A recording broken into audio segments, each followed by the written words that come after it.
Handang-handa nang muling gamitin ang newly rehabilitated old municipal building sa bayan ng Tumawini matapos ang pagsasaayos na pinondohan ng lokal na pamahalaan. Layunin ng proyekto na maibalik sa maayos na kondisyon ang pasilidad at mas mapabuti ang daloy ng serbisyo para sa publiko. Ayon kay Mayor Venus Bautista, isinagawa ang rehabilitasyon bilang tugon sa pangangailangan ng isang mas ligtas, komportable at maayos na lugar para sa mga kawani ng pamahalaan at mga residente. Isa ito sa mga hakbang ng lokal na administrasyon para iangat ang kalidad ng mga pasilidad na ginagamit sa araw-araw na transaksyon. Matapos ang pagsasaayos, ang gusali ay tatayong bagong tahanan ng ilang opisina kabilang ang DepEd Tumawini North and South District Office, COMELEC, BIR at 4-piece office ng DSWD. Itinuturing ng LGU Tumawini na ang proyektong ito ay patunay ng masinop at maagap na pamamahala sa paghahatid ng serbisyo publiko. Inaasahang muling bubuksan ang pasilidad sa publiko sa mga susunod na linggo bilang bahagi ng patuloy na pagpapatatag ng mga serbisyong pangkomunidad ng lokal na pamahalaan.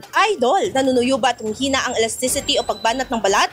Bumababa ang fat level sa ilalim ng balat, gayon din ang collagen availability sa katawan?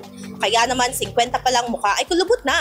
Para mapigilan ang mabilis na pagtanda, mag-DTX 500 na. Pinaparami ang cell regulators gaya ng retinols, peptides at growth factors para sa collagen metabolism and production. Sa DTX 500, hindi lang balat mo ang magiging makinis kundi ang selula ng iyong buong katawan.